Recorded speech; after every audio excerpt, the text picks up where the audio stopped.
Sí, les mencionaba que esta es de las principales patologías de la retina que van a causar, como vamos a ver ahorita, ceguera irreversible, ¿sale? De hecho, en países desarrollados, donde ya, por ejemplo, la cirugía de catarata y todo esto pues, se encuentra como cubierto, la degeneración macular y el glaucoma, les digo, son como de las principales causas de ceguera irreversible, ¿sale? Vamos a ver ahorita de qué se trata esto. Básicamente, para definirlo, pues podemos decir que es un trastorno específicamente de la mácula, ¿sale? Recuerden que la mácula es la parte de la retina que tiene la mayor cantidad de fotorreceptores y principalmente conos. Entonces, cualquier cosa que afecte esta zona de la retina, pues va a repercutir en la visión del paciente de una forma pues bastante severa. Va a estar caracterizado, digo, además de la pérdida de la visión, por la presencia de estas pues pequeñas partículas que se van a depositar en la retina, que se llaman drusas. ¿Sale? Ahorita les voy a mostrar varias fotos de cómo se ve este material, pero prácticamente en todos los casos de degeneración macular vamos a encontrar este tipo de partículas de desecho. Vamos a ver que son pues características de esta patología. Además de las drusas, ahorita vamos a ver cómo se ven, también tenemos la presencia de hiper o hipopigmentación del epitelio de la retina. También tiene una forma muy característica, es bastante reconocible. Ahorita vamos a ver cómo se ven estas dos alteraciones anatómicas en la retina. Y bueno, además de esto, lo que termina por dejar ciego al paciente, pues es la atrofia. Tanto la presencia de las drusas como estas zonas de hiper e hipopigmentación terminan por convertirse en una zona de cicatriz o de atrofia, sobre todo en el epitelio de la retina. Y pues realmente como cualquier estructura del cuerpo donde se daña el epitelio, pues va a tener una repercusión importante, en este caso a nivel visual, que es lo que más nos interesa. También vamos a ver que hay otro tipo de degeneración macular relacionada con la edad que va a tener la presencia de drusas, pero además va a tener la presencia de neovascularización de la coroides. Recuerden que la neovascularización quiere decir el crecimiento de vasos sanguíneos nuevos, los cuales suelen ser pues relativamente débiles y pues por consiguiente ya saben que suele causar hemorragia. Entonces también vamos a tener una variante de esta degeneración macular, además de las drusas, además de la hiper o hipopigmentación, vamos a tener hemorragias debajo de la retina, que esto va a empeorar el pronóstico del paciente y va a dificultar mucho su manejo.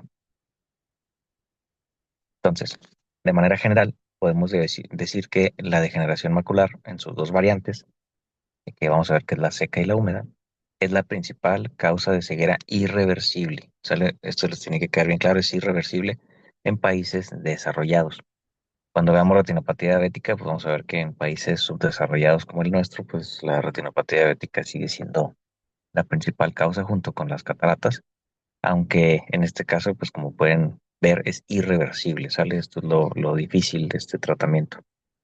Sobre todo en pacientes de más de 50 años, como su nombre lo dice, es una entidad que se presenta con la edad, ¿no? Entonces, básicamente es a partir de los 50 años.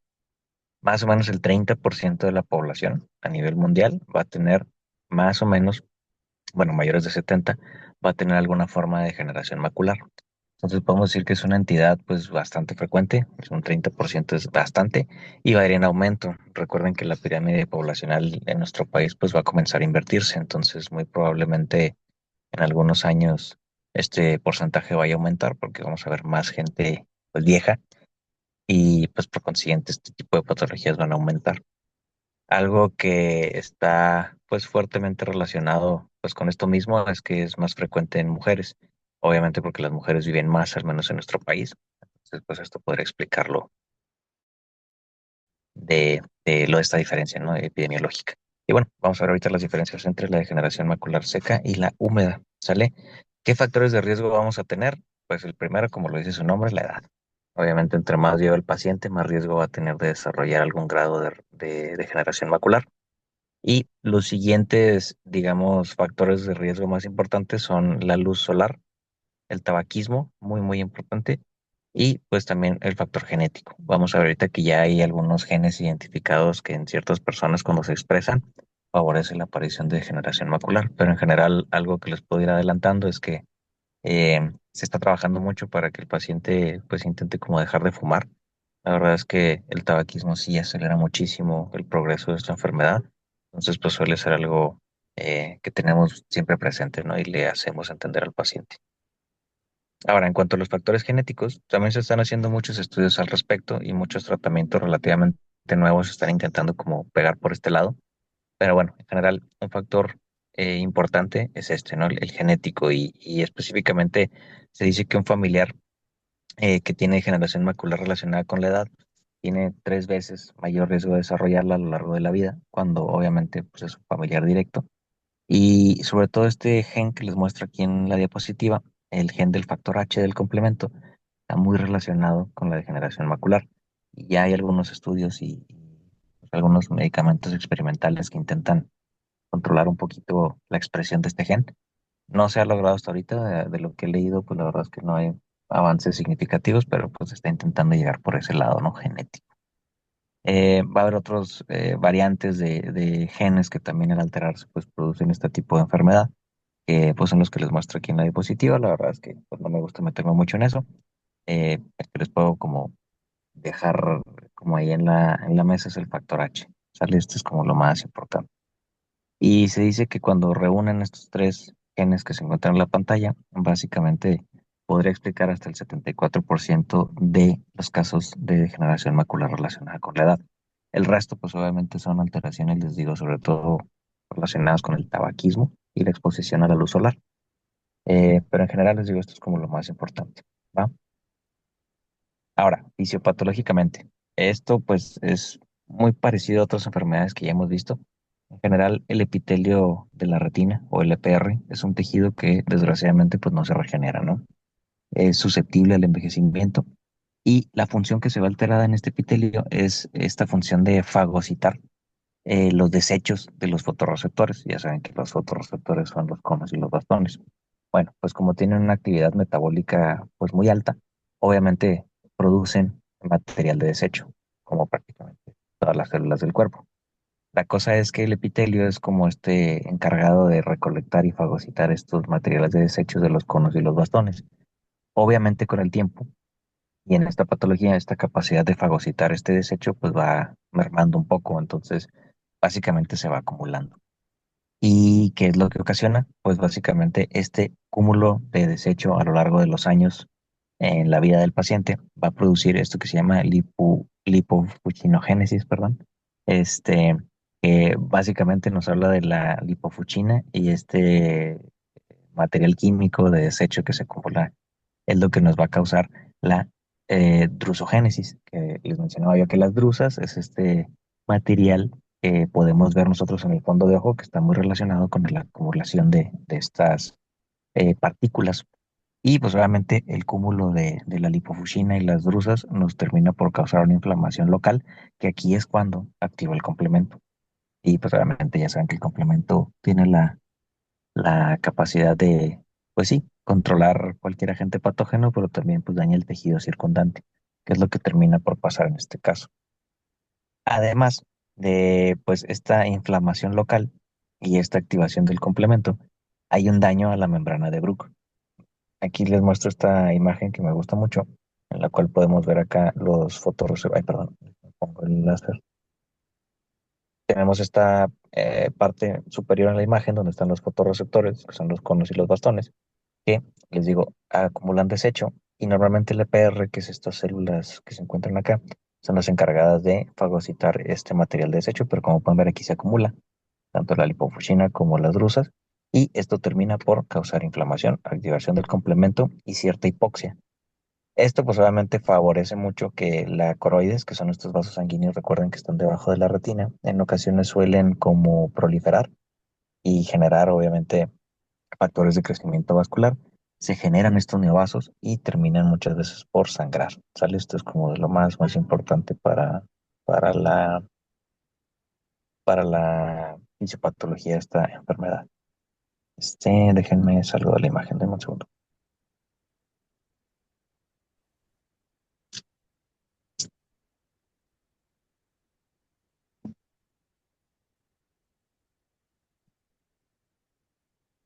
Y bueno, Aquí se ve una imagen igual, muy bonita de esto que les comento, que es la neovascularización causada por las drusas y la hipoxia de la degeneración macular.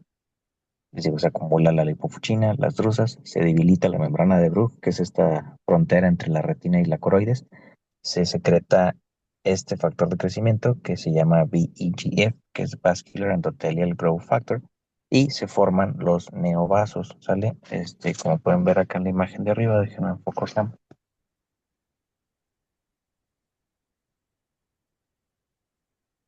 Puede ver muy bien cómo están las drusas, el epitelio y la retina, los conos y los bastones. Y aquí podemos ver que estos factores de crecimiento o VEGF va como a favorecer la proliferación de estos pequeños vasitos que pueden ver aquí que comienzan a molestar o a atravesar la, la retina, sale sobre todo debajo del epitelio de la retina. Entonces, como pueden imaginarse, pues estos vasos son muy débiles, son pequeñitos y les digo, suelen causar hemorragias, que ahorita vamos a ver que esta es la variante húmeda, ¿sale? Cuando hablamos de la degeneración macular húmeda, estamos hablando de la presencia de hemorragia y probablemente venga de estos vasos sanguíneos nuevos, ¿sale?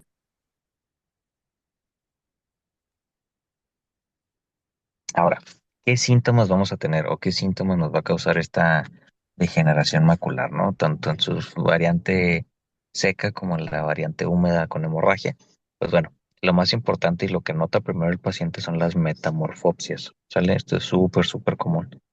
Las metamorfopsias es básicamente la alteración a la percepción de las líneas rectas. En este caso, normalmente las empiezan a ver como chuecas o distorsionadas y normalmente nosotros disponemos de esta prueba, que es que es la rejilla de Amsler.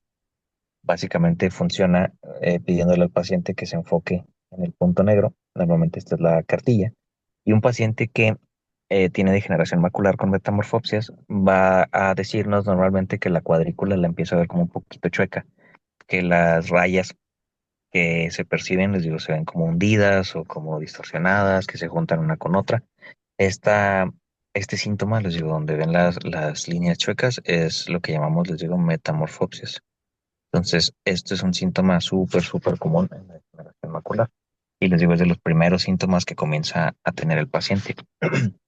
Ya cuando el paciente tiene una degeneración macular más avanzada, cuando ya hay muerte de los conos y los bastones, comenzamos a tener estos pequeños, bueno, pueden ser grandes, estos escotomas centrales, que el paciente lo refiere como una mancha en el centro de su visión. Recuerden que esto afecta a la mácula, entonces por anatomía, pues esta es la zona que va a percibir el paciente como escotoma. También en un inicio no ven como un escotoma negro, sino a veces dicen que no le alcanzan a ver las caras a las personas, que muchas veces ya han intentado cambiar su graduación, aumentarse un poquito ahí la graduación y que aún así siguen batallando para distinguir las caras de las personas. Entonces este también es un síntoma común, pero pues ya nos habla de una patología ya relativamente avanzada. Otro síntoma que es un poquito curioso y es un poquito más raro, pero sí lo he llegado lo han llegado a mencionar algunos pacientes, son las micropsias y las macropsias, que básicamente esto, como se podrán imaginar, se refiere al tamaño de las cosas. Algunos pacientes con degeneración macular suelen decir que sí ven las cosas, pero las ven más grandes o más chicas en comparación con el otro ojo. Entonces, siempre que un viejito les diga esto, pues sí, créanle, sí es un síntoma que puede llegar a ocurrir por la degeneración macular y pues amerita ya un abordaje integral, ¿no? Entonces, recuerden estos dos síntomas, sobre todo metamorfopsias y los escotomas centrales son muy comunes. Otra situación donde los pacientes comienzan a batallar es el momento de la lectura. Igual, como afecta la visión central, pues se les dificulta mucho leer. Mencionan que de repente las letras comienzan como a borrarse y no pueden terminar una lectura. También otro síntoma común es la dificultad a la adaptación a la oscuridad. Esto pues obviamente va relacionado con la muerte de los fotorreceptores. Recuerden que fotorreceptores nos ayudan al adaptarnos a las distintas situaciones de luz e iluminación que tenemos en los distintos ambientes. Entonces también esto pues es un síntoma avanzado, pero los pacientes luego comienzan a quejarse de que ya no ven o batallan muchísimo para deambular si la zona no está muy bien iluminada. Les digo, esto va relacionado con... Pero en general los dos síntomas más comunes son los que están en la diapositiva, que son las metamorfopsias, como pueden ver aquí en la rejilla de Amsler, o los escotomas centrales. ¿Vale? Ahora, en su variante seca, ¿qué es lo que podemos ver? La verdad es que aquí sí lo más importante son la presencia de drusas. Básicamente necesitamos de la presencia de estas drusas para poder diagnosticar esta patología. Ahora, ¿qué son las drusas? O cómo se ven más bien, ya saben lo que son estos depósitos de desecho de los fotorreceptores, pero estas manchas, como pueden ver aquí, blanquecinas o amarillentas en el fondo de ojo, son, les digo, estas materiales de desecho que se llaman drusas, ¿sale? Estas son las lesiones que normalmente nosotros buscamos de forma intencionada en el fondo de ojo para poder diagnosticar esta patología. Y sí, la gran mayoría de los pacientes suele presentarlas. De hecho, pues, prácticamente puede decirles que es patognomónico de esta enfermedad. Y digo, obviamente, teniendo en mente la edad del paciente, pero en general podemos llegar a tener, les digo, muchas drusas como pueden ver en esta imagen, ¿sale? También algo importante es la atrofia geográfica, que les mencionaba yo que con el paso de los años estas drusas terminan por causar cicatrices y muerte de los fotorreceptores.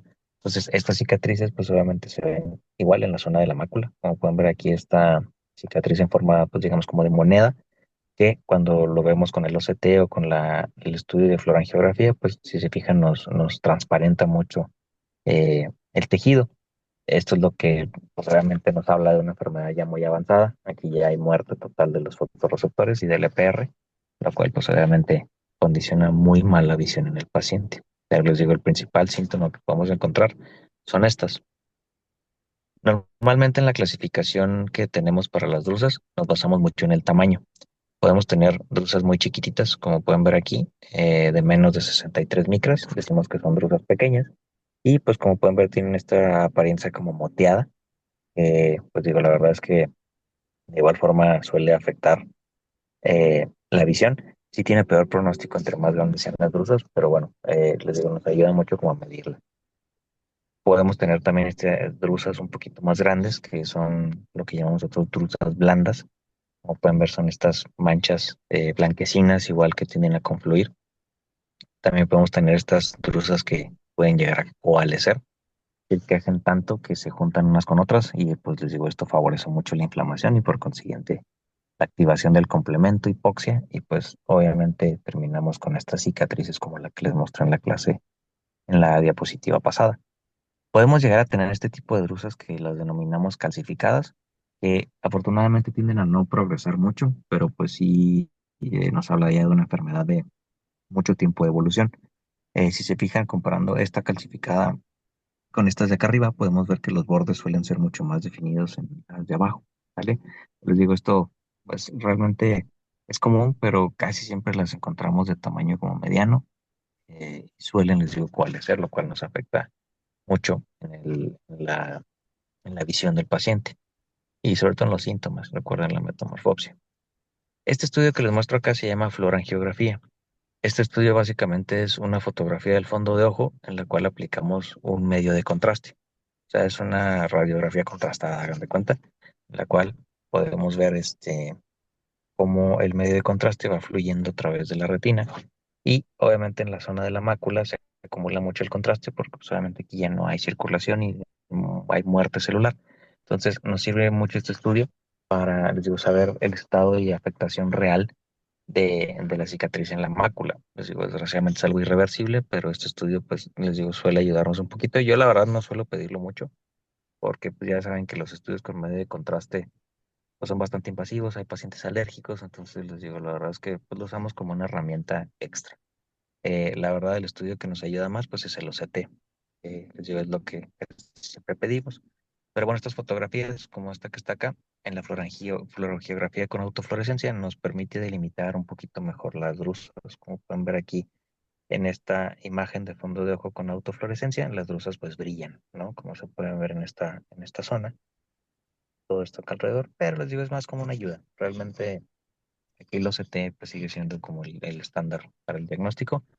Podemos pedir estas imágenes, podemos pedir obviamente la fluorangiografía, pero les digo, el OCT es lo más importante. Ahora, el tratamiento. Realmente en la degeneración macular seca no hay un tratamiento, pues digamos que nos permita mejorarle la visión al paciente. Realmente la visión que ya perdió no es recuperable.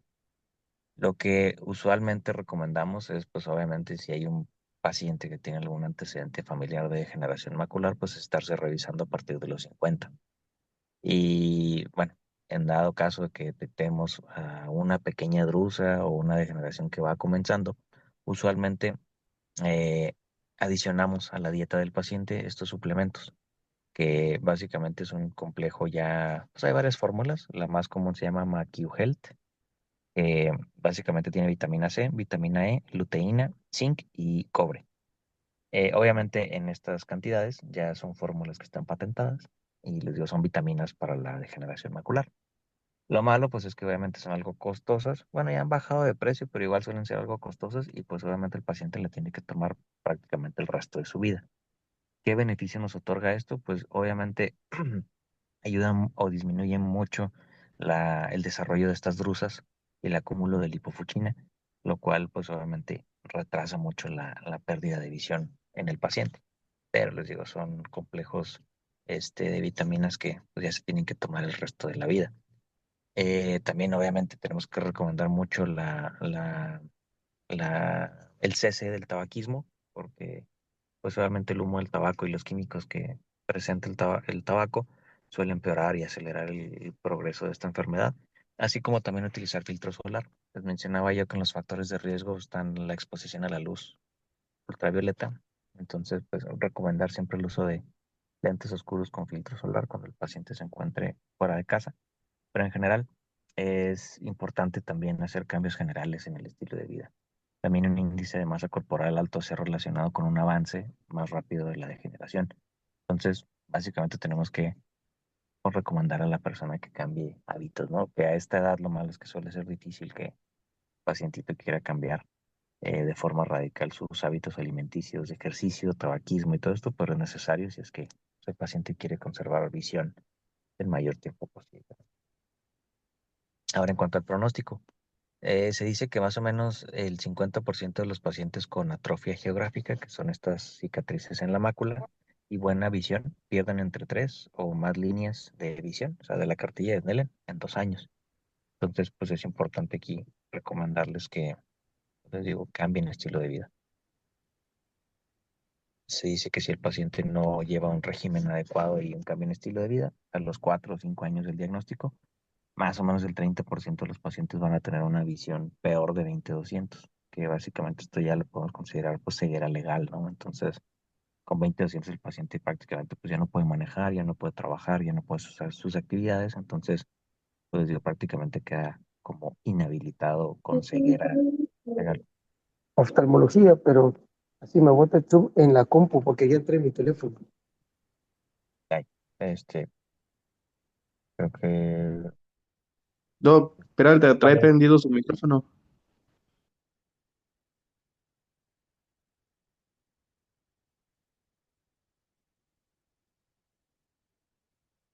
hola, ya, creo que se prendieron algunos micros. Bueno, pues vamos a continuar. Esto en cuanto a la degeneración seca. Ahora, la degeneración húmeda. La degeneración húmeda, les decía yo que es cuando tenemos estas hemorragias por estos neovasos que crecen debajo de la retina, de la coroides hacia el EPR.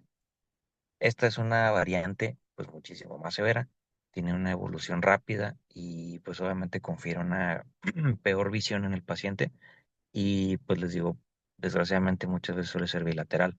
Entonces, en estos casos sí, pues tenemos que actuar de forma rápida, ¿no? En general, estos vasos suelen exudar y sangrar, lo cual pues obviamente, les digo, inflama la retina y termina por dañar los fotorreceptores. Muchas veces no vamos a ver como una hemorragia así, pues roja como la podemos imaginar, porque les repito, esta hemorragia viene de la coroides, entonces viene desde abajo y se acumula debajo de la retina. Entonces, a veces podemos encontrar nada más estos cambios como de coloración y, y volumen, perdón, de la retina. Entonces, como pueden ver acá, aquí se alcanza a distinguir un poquito esta hemorragia, pero les digo, no es una hemorragia como tal que la podamos ver así roja intensa, pero lo que nos va a guiar mucho con el diagnóstico es la presencia de las drusas y aparte, pues estos síntomas que ya les comentaba, que son las metamorfopsias y micropsias o macropsias, además del escotoma central o esta mancha que les digo que los pacientes suelen mencionar que se presenta de forma abrupta en ocasiones. Al final, esta hemorragia, si no se trata, pues va a obviamente generar muchísimo daño en la mácula y nos va a causar estas cicatrices discoides, como pueden ver en la imagen, que pues, es más básicamente una atrofia importante a nivel de la mácula y probablemente esta zona más hiperpigmentada es donde se encontraba la hemorragia en un inicio. Entonces, obviamente estos pacientes ya con estas cicatrices tan grandotas en la mácula, pues como se podrán imaginar, terminan con una visión muy, muy mala, un escotoma gigante y pues obviamente dificulta mucho la deambulación y el desarrollo de la vida cotidiana del paciente. Entonces, aquí sí ayuda un poquito más pedir este estudio que les mencionaba, que se llama fluorangiografía, en el cual les digo, se inyecta medio de contraste y luego se toma una fotografía de fondo de ojo con estos filtros. Entonces, obviamente, como hay una hemorragia activa, el medio de contraste, pues obviamente se va a salir de los vasos sanguíneos y va a terminar por chorrearse, como pueden ver en esta imagen, y nos ayuda mucho a delimitar el tamaño de la hemorragia que tiene el paciente. Entonces, como pueden ver en este caso, pues es una hemorragia muy abundante y justo en la zona macular, ¿no? Que les digo, lo malo de esto, pues, sí que afecta la zona más importante para la visión. Eh, Aquí podemos ver una hemorragia un poquito más pequeña. Como pueden ver aquí, el medio de contraste al salirse del vaso sanguíneo, pues brilla muchísimo. Y les digo, aquí nos permite, les digo, delimitar este tipo de hemorragias. Podemos llegar a tener hemorragias masivas, como pueden ver aquí en esta otra imagen. Eh, Aquí, por ejemplo, igual, como pueden ver, es una hemorragia que abarca prácticamente toda la mácula. El medio de contraste que inyectamos, pues prácticamente se sale del vaso sanguíneo. Y pues estas, les digo, hemorragias grandes, pues, peor. Les mencionaba yo que el OCT sigue siendo como lo más importante, obviamente porque es menos invasivo y no tenemos que inyectar nada en el paciente, pero bueno, en el OCT se permite valorar igualmente este líquido que está debajo de la retina. Y es bien típico que encontramos estos patrones en el OCT, como pueden ver, les repito, es líquido que se acumula abajo de la retina, entonces la levanta en esta forma y nos da esta imagen como de domo. Toda esta zona donde hay elevaciones o estas imágenes como en domo es la zona donde se encuentra la hemorragia en la retina.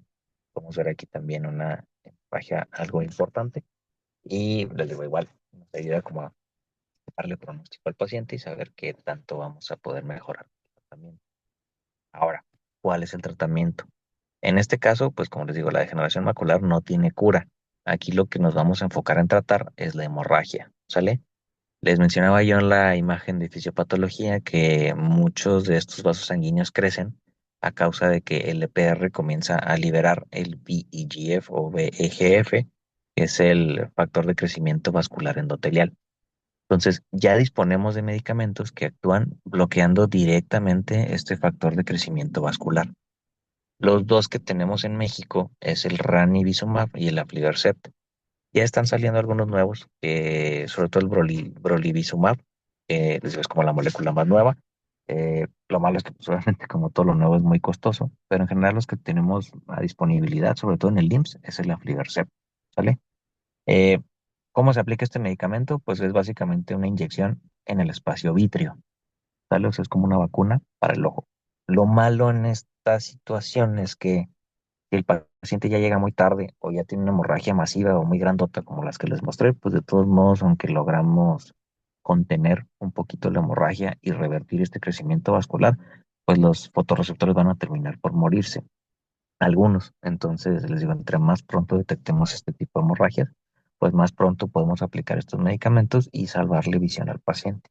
Les repito, no tiene cura, pero el tratamiento en la degeneración húmeda se enfoca sobre todo en contener la hemorragia. ¿Sale? Otro, pues algo que juega en contra del paciente, además pues del tiempo, es el dinero. La verdad es que estos medicamentos sí suelen ser algo costosos. Afortunadamente ya han salido, pues digamos, como genéricos, entre comillas, pero de todas formas suele ser algo costoso para el paciente, sobre todo porque les digo, pues no es algo que le pongas una y se cure. Normalmente ponemos 3, 4, 5 o 6 inyecciones, es una cada mes y pues depende mucho de la evolución del paciente. Entonces, les digo, también el factor económico suele jugar en contra del paciente en este tipo de enfermedades.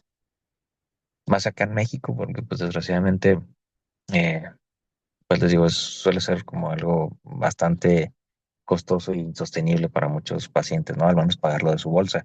y en el IMSS, pues desgraciadamente no siempre se tiene disponible este medicamento. Entonces, pues en lo que se consigue, en lo que se hace como toda la burocracia para conseguirlo, pues les digo, el paciente pierde mucha visión. Pero bueno, en general les digo, este es el tratamiento de primera línea. Y bueno, lo más importante es, les digo, el tiempo y valorar el campo visual del paciente. Eh, Algo que se asusta mucho a los pacientes es que luego el escotoma suele quedarse muchísimos meses, incluso ya después de que la hemorragia haya desaparecido. Hay que, pues, decirle al paciente que siempre va a quedar alguna secuela. Les digo que lo pongamos rápido, la verdad es que siempre se mueren algunos fotorreceptores. Y algo importante es que si el paciente tiene este tipo de hemorragias en un ojo, más o menos el 30% de estos pacientes puede desarrollar hemorragias en el otro. Entonces sí tenemos que estar vigilando al paciente y indicarle, les digo, este cambio en el estilo de vida, que deje de fumar, que baje de peso, que haga ejercicio y administrarle estos suplementos, les digo, vitamina E, vitamina C, zinc, cobre y luteína, que les digo, es lo que ha demostrado que ayuda un poquito a disminuir el riesgo de que sangre el otro ojo. Pero en general les digo, es importante tener esto en mente. Ahora, tenemos esta clasificación, que es la que utilizamos a nivel mundial actualmente. La dividimos en cuatro etapas. La principal, pues les digo, la principal alteración que podemos encontrar siempre en la degeneración macular, les digo, van a ser las drusas. Aquí lo difícil de la clasificación es que luego te pide que la midas de alguna forma. O sea, si se fijan aquí en el estadio uno, tenemos drusas chiquitas que son menores a 63 micras. La verdad es que pues suele ser un poquito complejo estarlas midiendo si no se tiene como un equipo muy actualizado. Pero en general, ya con que veamos drusas, solemos pues prácticamente tomar acción. Y les digo, si no vemos hemorragia, pues sí, iniciar los suplementos alimenticios. Si llegamos a ver, obviamente, una zona con neovascularización, o sea, con hemorragia, pues prácticamente ya la clasificamos como una degeneración macular avanzada y pues obviamente pasa directamente el tratamiento con el antiangiogénico, que son estas, el aflibercept y estos que les mostré ahorita en la diapositiva. En general, les digo, no acostumbramos como estar midiendo las drusas, básicamente es, les digo, conforme vayamos viendo el paciente y si les digo, si vemos una hemorragia, ya prácticamente es eh, pues tomar acción, ¿no? Hay diagnósticos diferenciales, les digo, sobre todo aquí se complica un poquito con la miopía degenerativa.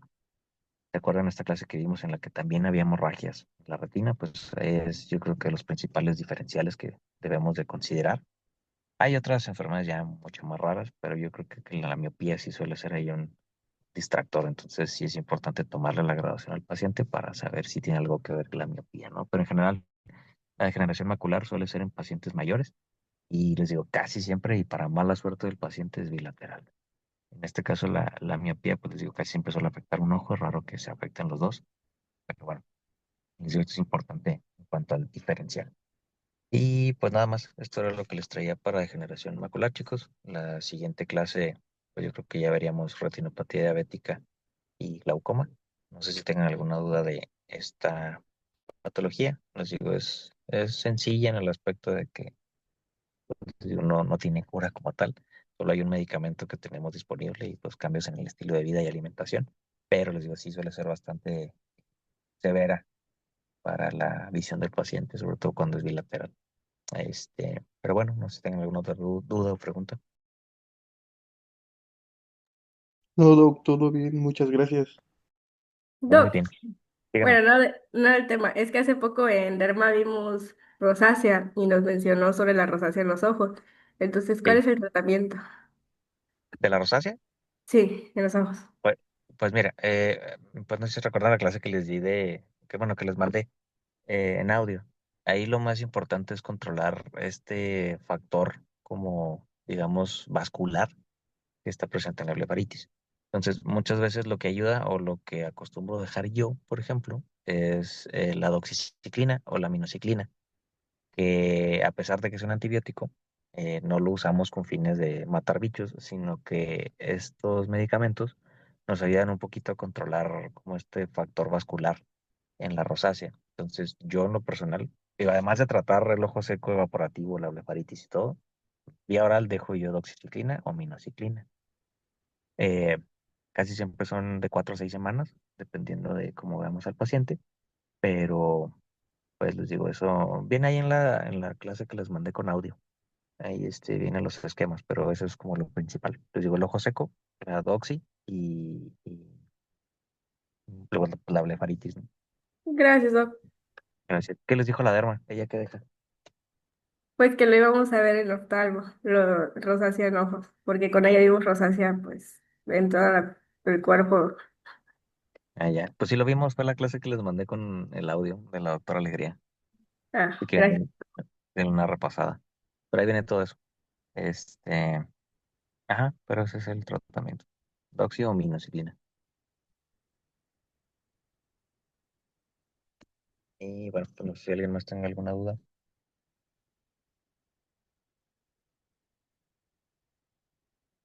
Bueno, pues nos vemos la siguiente clase, chicos.